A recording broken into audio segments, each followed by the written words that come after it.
All right, we're all okay. You know, we just kind of started. Still early in the semester, right? Today things are going to start getting amped up a bit. We're going to solve a problem that undergrad books normally absolutely don't touch. So now we're kind of really getting into the more advanced stuff. So heads up on that. Let me just do a little bit of a review of everything. I won't be able to do this much longer. You know, as we move on and I get more material, I can't review from the beginning so readily. Okay, there's this, you've seen this, but last time, given that I didn't write a potential energy, that's for a flat potential surface. But the potential surface can have steps. It's not so obvious, but whatever. We can have, if we define K as 2m E over h bar squared, square root of the whole thing. Sometimes you see the h bar outside of the square root. Now, if the energy, if there's potential energy and the energy is greater, then you just shave some energy off. It's not a big deal. Okay, now with this, you can plug that in the Schrodinger equation, and you find that this is a solution, or this is a solution. It's kind of stupid to put them both because K could just be, maybe just K is negative. Well, then the formal solution there was a plus minus. Okay, now, another thing is, I know I've alluded to this. Again, I'm kind of counting on you knowing stuff from undergrad.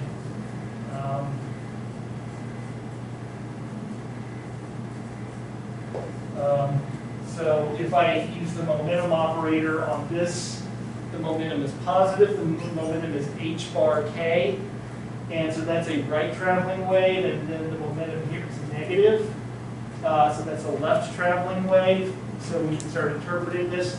As much as I solved the Schrodinger equation, we're not done. We haven't even started yet on our example problems. So this is one of the things, I have tried to avoid teaching quantum at undergrad and grad level for the longest time because this sucks. I mean, you should just solve the Schrodinger equation and be done. That's never the case. And get this, once you get really good at this, you don't actually solve the Schrodinger equation with the Schrodinger equation. There's all kinds of tricks. We're going to do the harmonic oscillator. We're going to do the harmonic oscillator. We're going to solve the Schrodinger equation, but we're never going to use the Schrodinger equation. We're just going to avoid it completely. I mean, what the hell? You know, that bothers me. Oh, it gets better. Every problem is different. Now, I know I feel bad about the other day. I was just kind of in a rush, and I didn't really get into the weeds of the simple step. And again, I'm hoping you knew this already, but I also was kind of stammering too quickly. So we start developing potential surfaces, and of course now there's a potential step, but it's still flat. There is an so, I have to draw these backward. I know that was a little awkward. But I have to draw it backward for various reasons. So there is in region 1, you divide these up by regions, but it's still only one wave function. It just depends on how, when you derive equations, you simply plot an equation. This is why I want you to do more on the computer. You plot it to the boundary, and then if you go further, you plot the other wave function. So to the left of the boundary, you've got this where b can still be negative. So we've got our linear combinations of left and right waves. Now they have to have some kind of constants in front of them, just because, I mean, for one, it has to be normalized. And number two, you can see why we justify that the right and left wave have different constants, because the A wave is the particle being thrown at the wall, and the B wave is a reflection. And then, of course, in region 2, if you're plotting this on the computer, in region 2, you're gonna use a different function. Here's the C wave, the transmitted wave. And again, I don't include a reflection because if it keeps going this way, there's nothing to reflect off of. So I have no reason to include a left wave to the right of the barrier. All right, anyway, so again, I'm just reviewing this again, because it kind of felt bad because I was rushing last time. But the purpose is to, we have these model systems. We have these things, which, we're supposed to be done, but we're not even close. And then you have to ask, like, what are you even doing this for? Notice that I can start drawing these potential surfaces. I can just start writing things down. But why? What am I trying to get to when I just even start writing things down? All right, well, each potential has a different purpose. It's designed to impart a lesson, generally, or it describes something you might need to know about, like when we do harmonic potential, those are bonds. So in this case, what you're trying to solve is E over A. So what you're finding are the constants in front of the waves. The and A, the forward and the scattered wave. You can solve for the transmission this way, or you could just note that the transmission is 1 minus the reflection, so just square this. And anyway, so that actually ends up being, this is how you want to solve the transmission. What it shows you is that if the energy is less than V, I think this is, I can't remember, I think this is under homework, the reflection is always 1. So if an object hits a wall, with not enough energy, it will 100% reflect, but it's kind of cool that it does penetrate the barrier quite a bit. And that leads us, at an undergrad level, then I'll start talking about tunneling through a finite barrier. And we are going to do that problem. And you also, so you see how it partially, it may reflect fully, but it does, before it does that, it does partially go through the wall. And if energy is greater than V, and I think I remember this off the top of my head, K1 minus K2 over K1 plus K2. I think that's it.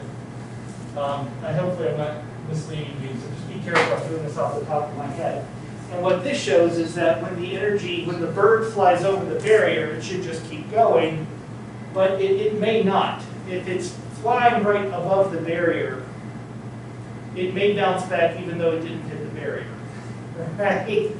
This should be 0, right? If you have enough energy to get over the barrier, you should not reflect off of it. But quantum says, well, you actually might.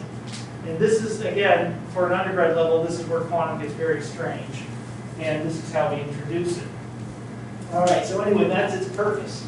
Now, you could have also worried about the K's, and of course when I mean K, I mean energy. But it turns out that this system, any energy is okay. So you would solve reflection depending on the energy, but as for what energy, it's up to you. You can decide that. Now what we're doing today, again done at an undergrad level, although I'm going to do this in a little bit intentionally more complicated way, is I'm going to do the infinite barrier from A to A, and I'm actually centering it at 0. Now I'm doing that because oddly, this is actually a way more complicated way to do this problem. And I don't write this down, but if you want to do this easy, and hopefully this is how you did it as an undergrad. I actually walked my undergrads through the solution. If you go from 0 to a length, it actually is really easy to solve, but we're not going to do that. We're going to make it harder for ourselves. We're going to center it at 0. We're going to go from minus A to A, and of course this is similar to your homework. Again, we did a lot of that in class. And then we're going to do the finite barrier after this, which you're really going to hate. Okay, now what's the purpose of this? This one, we're not going to worry about A's and B's because there's no reflection or transmission. It's trapped.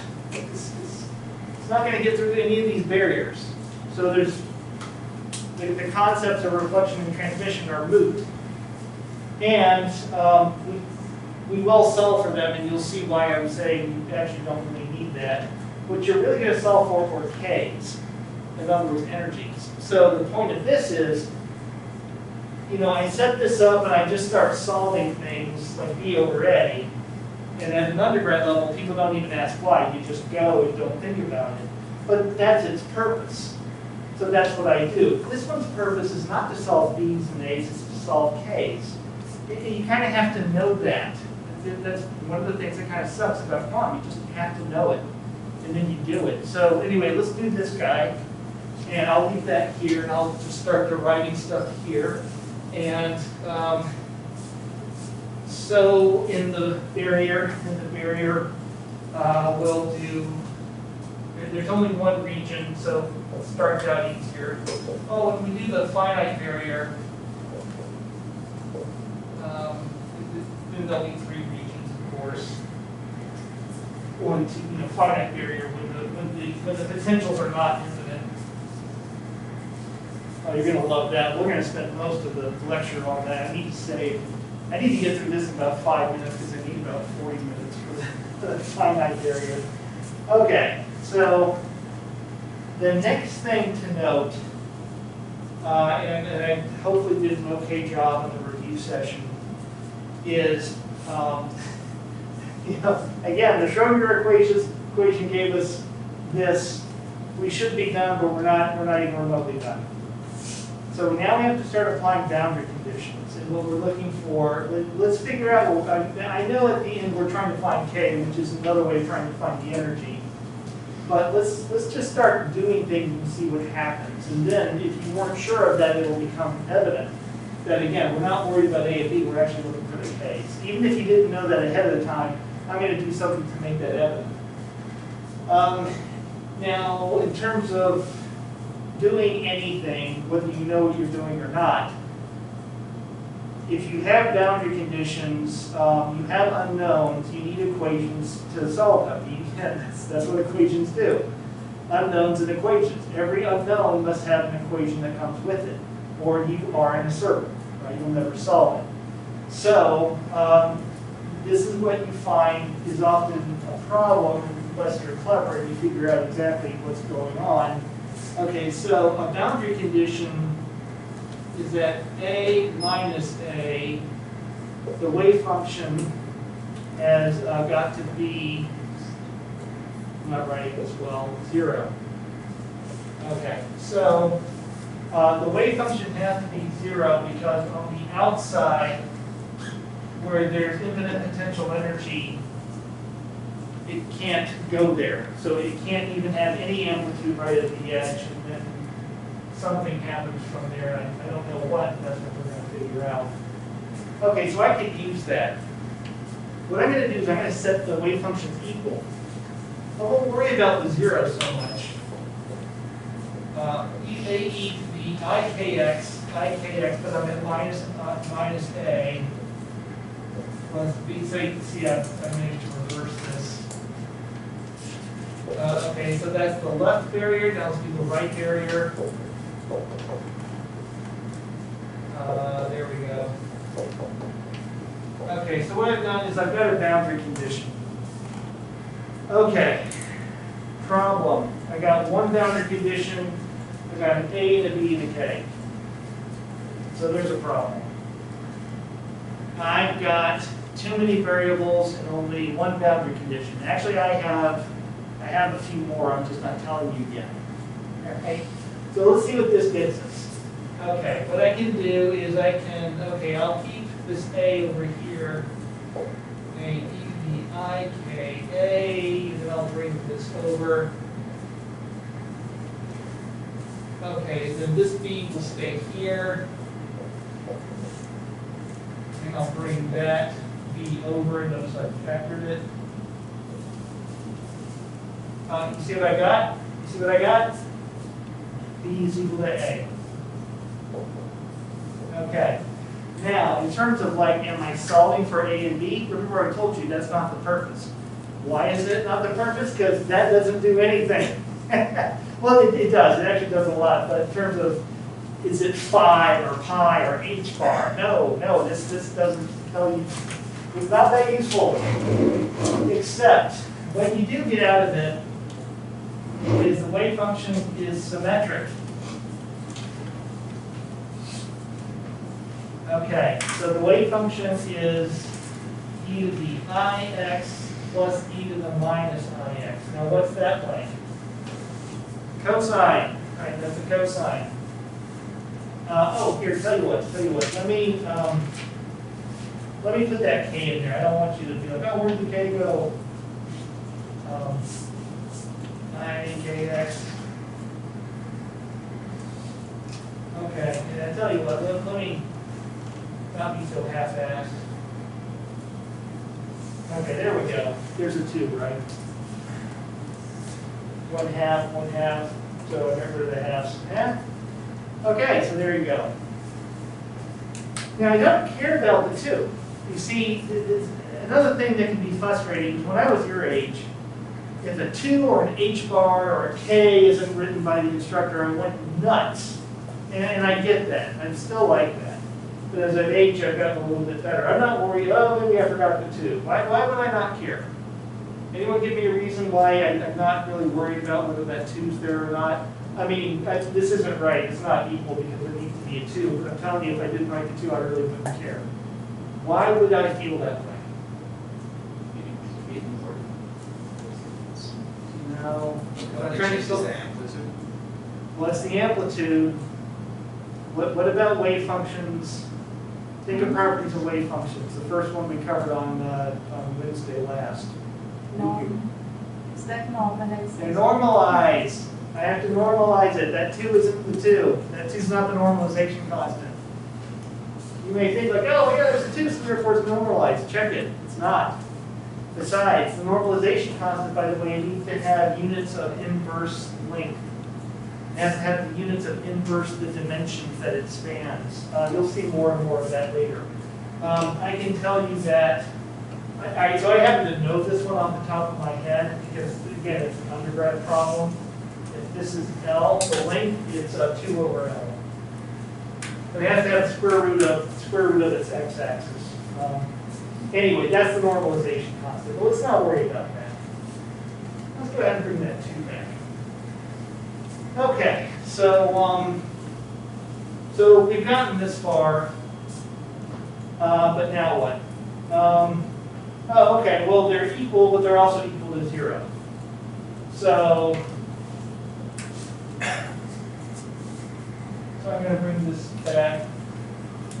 Okay, when is cosine equal to 0?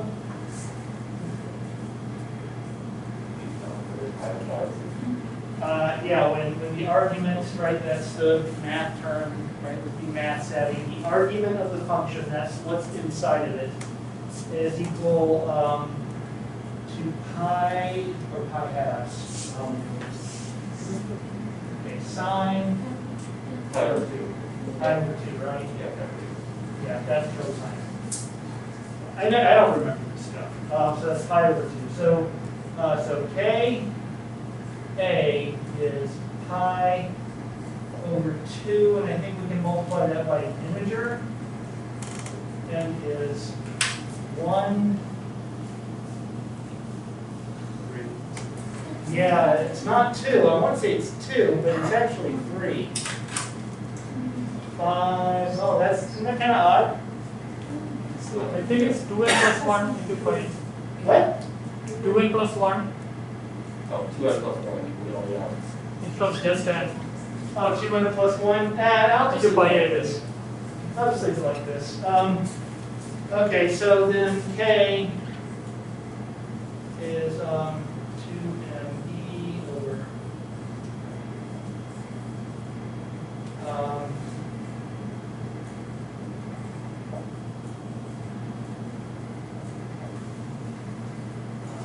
square it.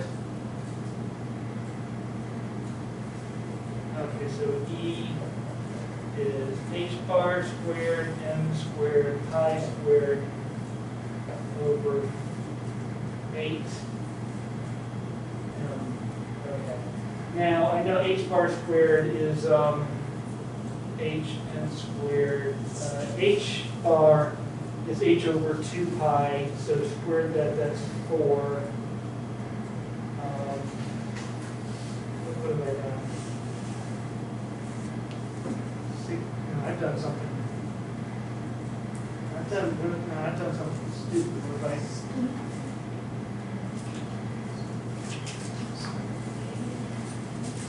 think I've done something stupid, but anyone see it?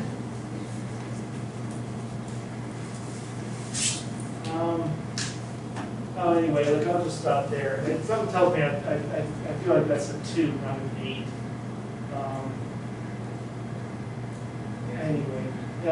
Anyway, let's. I'm saying I'm not too worried about it. I'm sure we can look it up. I feel like I've made a slight mistake with my 2, but okay. Anyway, so now we got the case, and everything's happy. All right, now, hopefully you know. What did I do with the? I forgot the A. Yep. And that should be. If that's not. Right, that'd be squared. Squared. Actually, let me check. You know, I should look at my notes because I actually have it in here. Yeah, I know what I did. Anyway, yeah, that's correct. That's correct. So, all right, so there you go. There you go. All right, so this is all correct. It's all correct. So sorry about fluffing around. Okay, so there we go. Oh God, I don't have enough time. So we have to kind of hurry here. So, okay, so that's cosine. Am I missing something? No, this is okay.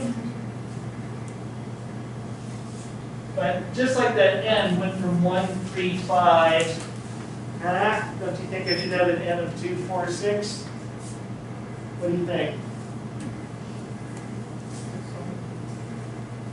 Okay, notice that when I solved this, I said the amplitudes were equal. What about derivatives? It's always smooth continuous, right? Now that kind of doesn't work here because there's not really a boundary. I mean, there is, but what about the derivatives? I'm still thinking about the derivatives. Now, for cosine, the derivatives on the left and right, are they the same?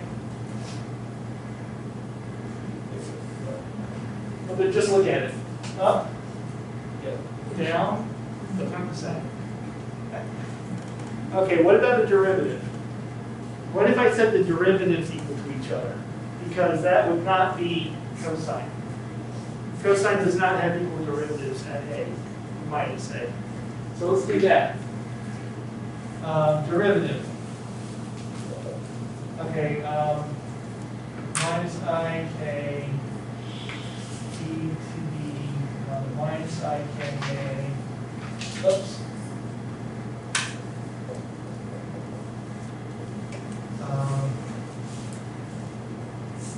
Okay, b. That would actually be minus. That's actually plus. But you have to do the derivative before you plug in the value.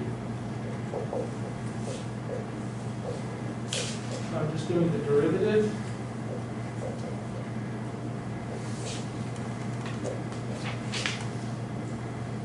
And what you'll find, let me just cut to the chase.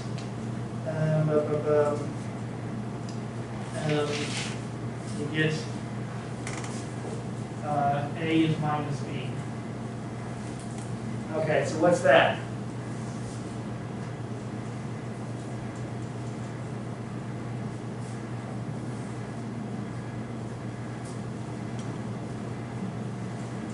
What's that? Yeah, it's 2i. But again, that'll go away in the normalization. Okay, so we're not worried about that silliness. It goes away. Even if it's an I, it goes away. That actually kind of bothers me a bit, but yeah, so it's a sine function. Okay, it goes to the same rigmarole. It also has to be 0. And then you get the same thing. P is h bar squared, pi squared, 8n squared, 8n squared, where n is 2, 4, 6. So there we go. So anyway, that's it. again, it's all a matter of figuring out what your boundary conditions are, and you need as many as you have unknowns. And you also can see that solving for A and B is not particularly, what do they even mean anyway, right? You notice that they don't mean much because ultimately I'm going to normalize the thing anyway. So what you really got were the K's and the energies, and you see that not any energies allowed. All right, so notice that this is the quantum of quantum mechanics. Quantum means quantized energy. That means not any energies allowed.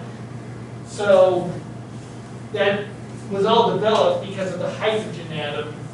And the hydrogen atom, when they could make hydrogen atoms, and they would take hydrogen gas and electrify it basically, it would emit only certain wavelengths over quantized energy levels, right? So Schrödinger figures out what those, actually Bohr did it first for a model of an electron spinning around a nucleus, and he got the right energies. The problem is that if the electron's actually spinning, it would actually shoot out electromagnetic radiation, because that's what a radio tower does. And hydrogen atoms don't shoot out energy. So it wasn't right. And Schrödinger's way more complicated model gets the right energies, but the electron technically isn't rotating. And that is for another, we'll talk more about that one day. Okay. So here we see the quantum and quantum mechanics. We'll do the finite box now. And one thing that physics do is a little bit better. They don't really call it quantum mechanics, they call it wave mechanics. The reason that's better is because notice that for like the step potential, we didn't have quantized energy levels. Any energy was okay. So there's no quantum in that. So that's why physicists know that not everything is quantized, so they tend to call quantum mechanics wave mechanics. Anyway, just wanted to point that out. Okay, all right, let's do this guy. And at an undergrad level, we just give the answers, but now we're not going to do that, we're going to solve it. All right, this will be fun. I'm going to have to go kind of lightning quick because I've been babbling too much. Okay, we're going to have to write our wave functions down in each region. Nothing will tell us. I'm going to tell you what they are without justification. I mean, I have justification, but just not mathematical justification. So we'll just roll with that, right? Okay. Now, e to the I kx plus e to the minus I kx. That. If this guy, oh, and I'm also going to solve for e less than v naught.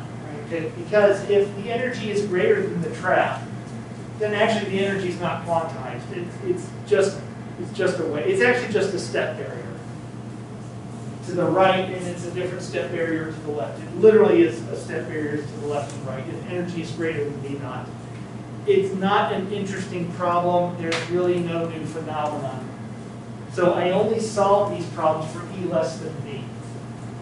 Otherwise, it's just a wave with kinetic energy, and then it's still a wave with less kinetic energy, and the same over here. For energy less than V naught, it's way more interesting. Okay. Now we already know, we talked about last time, that if you don't have enough energy to go through the barrier, the wave is an exponential decay. It would be kappa. So remember our kappa? I'll write that up here in case you forgot. 2mv naught minus e over h bar squared. Now you may recall we did this last time. Notice that I wrote v and e, I reversed them. But that's because I also ate that minus sign times k times x, where k is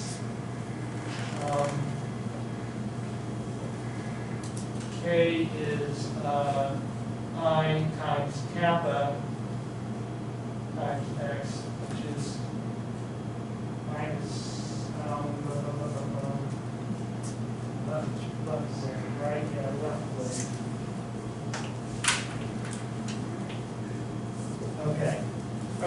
second. I was just playing around with those minus signs. Why did I do that? Shouldn't this be exponential decays are e to the minus x? Why didn't I write e to the plus x? Why did I just do that? Exponential decays are e to the minus something, aren't they? So why did I just do that? Why is that plus? Obviously I meant to do that. Why?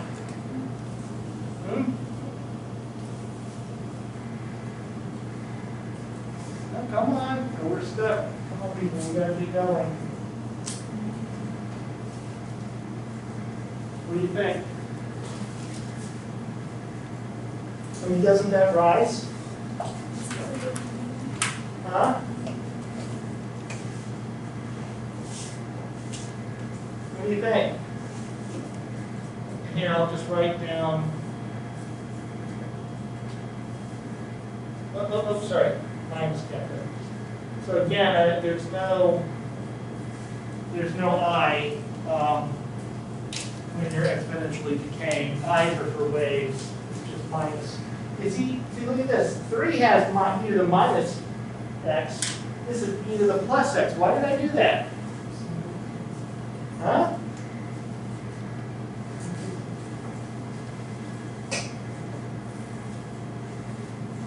Are you hopelessly confused, or you just don't want to talk? Hmm? One's going to the right, one's going to the left, and that should hopefully start to clue you in. So what's up?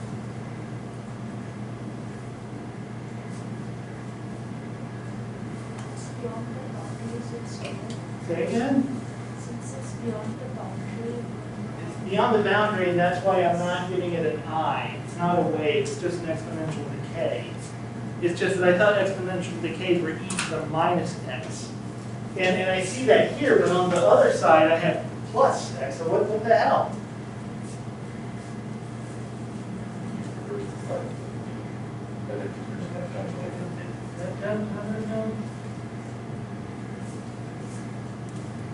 If the trap is 2 eV and E turns out if the allowed energy is 1 eV, if that's 2 eV and 1 eV, it's the same kappa on both sides.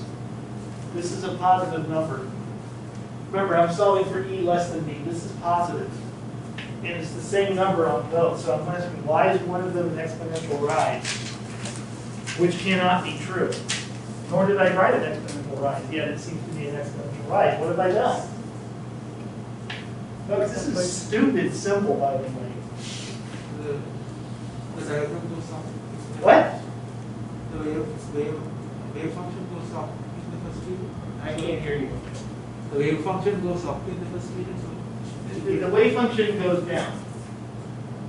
Wave functions in high energy barriers are exponential decays. Now clearly I drew it right here, but why is this wrong? Or is it wrong? It's not wrong. So resolve. People, this is a 5th grade problem. You were missing something so stupid obvious. I can't believe we're still talking about this. Just look at this. Minus. X's are negative. You're on the left. It is a minus decay. The wave travels to the left. It goes to an increasingly negative values. It is an exponential decay. Dear God, people, don't. Please do not get confused on stuff like that, okay? All right, so there you go. Now, as I mentioned, the way to solve these is the log derivative equates the log derivative, where the log is the derivative divided by the value. Derivative of the function divided by the value of the function. And let's see, and we're going to do that at x equals a and x equals minus a. Okay, so at x equals minus a, we're going to have wave function 1 equal to wave function 2, and the derivative equal to the derivative. Okay. Now we usually do the derivative on top and the magnitude at the bottom. Okay, so 1 and 2. So I'm going to equate 1 and 2. Now, wave function 1 is AE to the kappa x. X is at minus A. The derivative just brings down a kappa. The function itself is e to the kappa A. Oh, it's at minus A. So notice how simple the left side has just given me a kappa. Now I have a solution for kappa, which is great because kappa has energy in it. So it looks like I'm getting close to figuring out what the energies are, which hint is the purpose of this question, to figure out the allowed energy levels. Okay, so I've got kappa.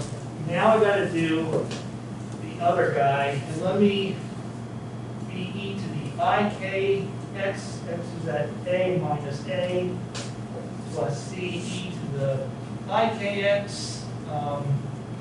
Minus ikx, but I'm at minus a, so that's plus ika. Okay, the derivative is always a little bit harder, so that's ike e to the minus ika b, sorry, ikb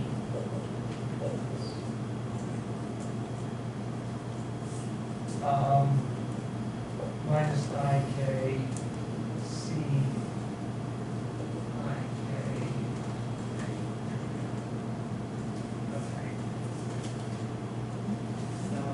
notes, yeah, okay. Now, notice when you do the log derivatives, notice how it was so simple on the left.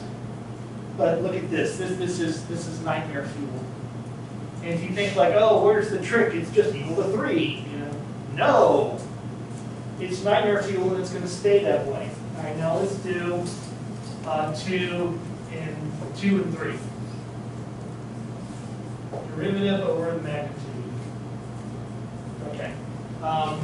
Let's do 3. Let's do region 3 and e to the minus kappa a. We're at plus a.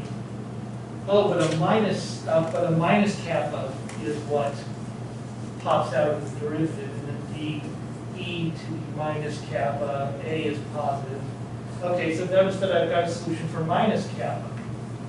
Okay, and then this thing is basically going to look very similar. The bottom is b. It certainly looks similar.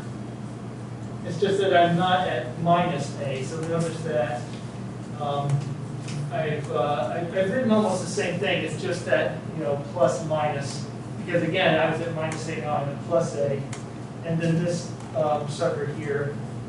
The derivative will be the same, just the exponentials have the sign switch.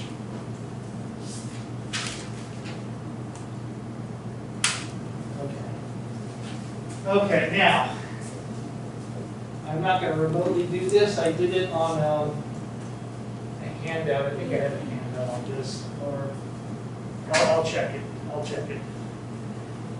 What you do is, and this is related to your homework, and I've already mentioned that to you before. Set 1 equal to minus 2. Okay, set an equal and solve for, sorry, there is no A. Solve for B and C. What you get is B squared is equal to C squared. Ha ha ha. You actually get kind of the same thing on the homework. It's obviously a very similar problem. So set B, so what you're going to do is set B is equal to 1, and then C is equal to plus or minus 1.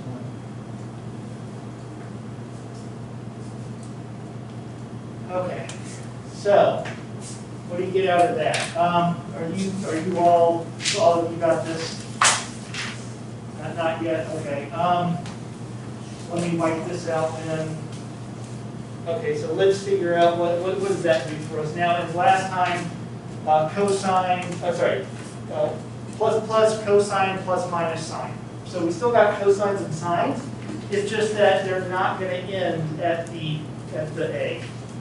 So what you've done is you basically got the same solution. It's just that the Ka is equal to n pi, that jazz, that ain't happening anymore. That's the difference. Actually, the energies are lower. The Ks are lower. Just that's a practical thing. It's not obvious from here. I just know that. Okay, so what you can do is do the even one. Even one means B is 1, C is 1. And let's go back to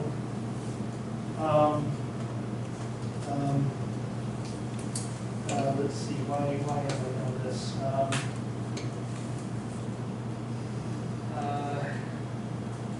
Let's get 2. Let's get equation 2. What have we got here? I've got minus kappa is equal to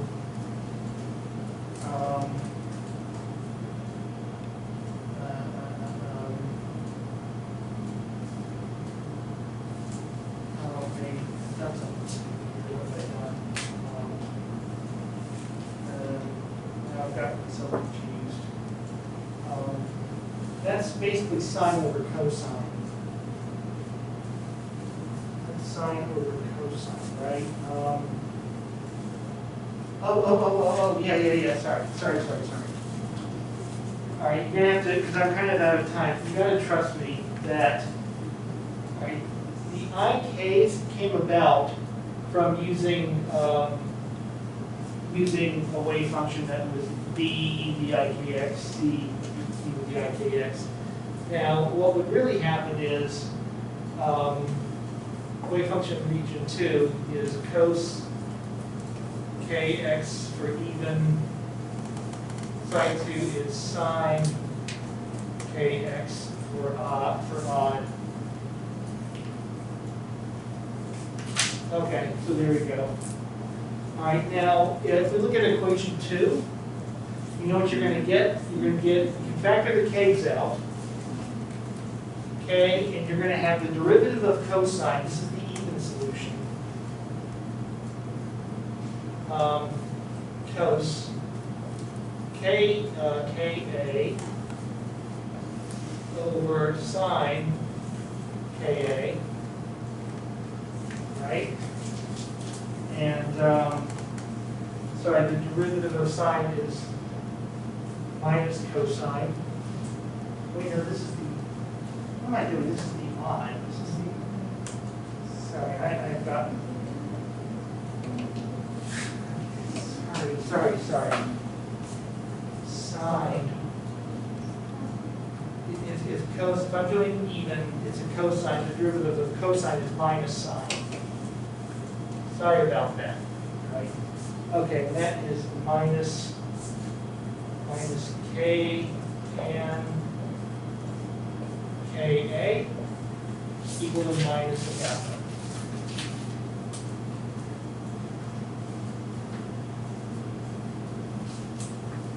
And anyway, I hope that, I know I'm kind of rushing here, I hope that's not terribly hard to see. Let's do 1. What would we do with 1? Let's do odd. And then we have a, if we do odd, the bottom function is sine Ka. Sine is cosine, positive. So that's K times cotan,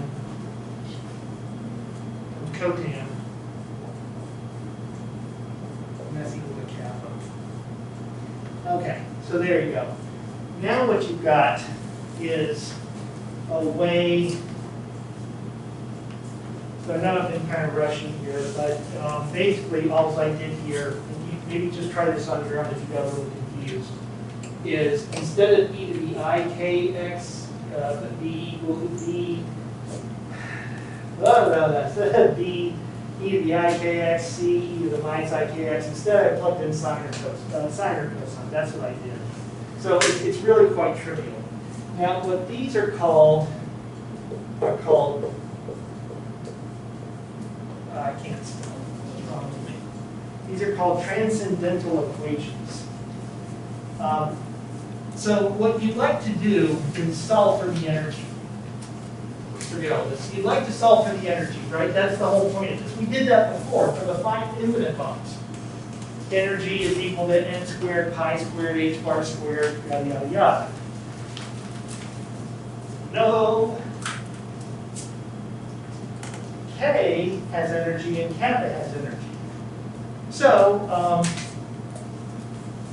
can you imagine I can do this? But the problem is that there's a cotangent and a tangent that have energy in it too, right? Those K's have energy as well. So I basically got cotangent is equal to, cotangent of energy is equal to energy. That's basically what's going on. So your ability to isolate, so what you have to do is you have to drag the E, the energy out of this, which wouldn't be too hard, but then you have to drag it out of that and factor and blah, blah, blah. And get E is equal to a bunch of constants. You can't do that. It's impossible. That's why it's called a transcendental equation. What you end up with is, the way I do this on a computer, you have to do it on a computer, that's my point. What I like to do is take, it can do this with, if you do one of them, you're solving for the odd solutions. If you do the other one, you're solving the even. What I do is I take the other side and set them equal to 0, and then in MATLAB, I say, hey MATLAB, find the zeros of this equation. MATLAB has built-in functions to do that. You can also graph it. All right, so let's take the even. If you look at the even function, plot energy, all right, go from like 0 to 1 eV for an electron mass, and what you find is, so even tan looks something like this. Tan functions look something like this. And then the other side is kind of like this. So you're looking for where these lines cross. So remember, on one side we have tan, and then that's where these curves are. And then you set that equal to kappa over k, which is the solid line. And where they cross are the allowed energies. And odd, you would get something like this. Now what I've done here is you have to plug in actual values. I plugged in for an electron's mass, and I gave it a 1 nanometer trap. You have to know this stuff. There's no generic solution for energy. And so you also have to give it parameters like what are the masses in the trap. Okay, a cotangent function looks like this.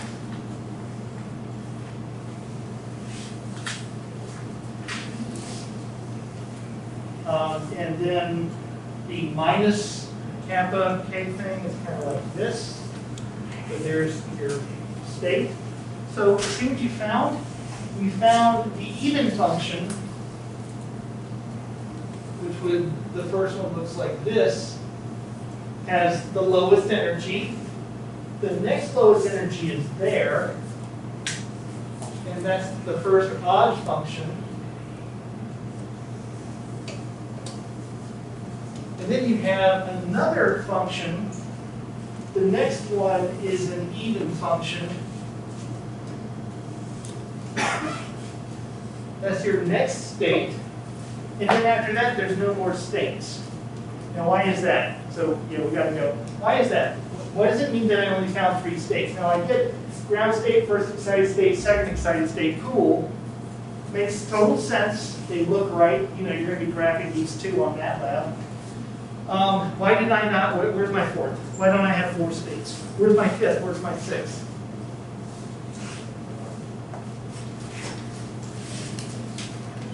Oh, by the way, my potential energy was 1 eV.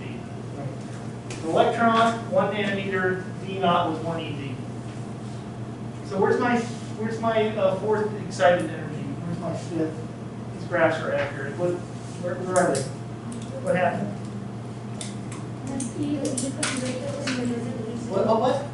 Becomes greater than V0. Yes, E becomes greater than V0. The next solution has E greater than V0, but you don't have quantized energy.